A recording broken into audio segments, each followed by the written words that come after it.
पूजा खंजा हो बाबा के सत्य देले झरी झकेरिया पानी थी धरी करी कावड़ गोले सत्य धरा धामे बाबा मन सत्य धरा धामे बाबा मन ताकर दयालु धन है बात हमर पपीतो मन बाबा दयालु धन है बात हमर पपीतो मन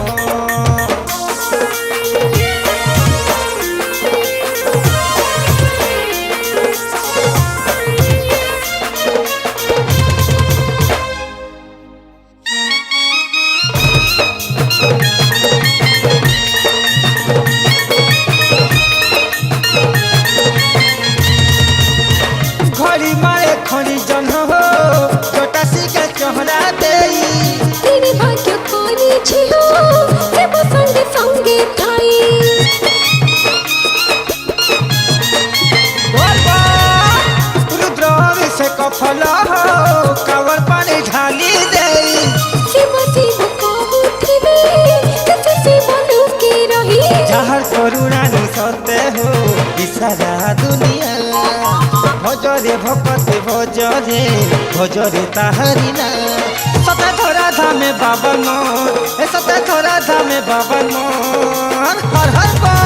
ताकर दयालु धन है बात हमर पपीतो मन बाबा दयालु धन है बात हमर पपीतो मन तोरा कहू तो बोलबो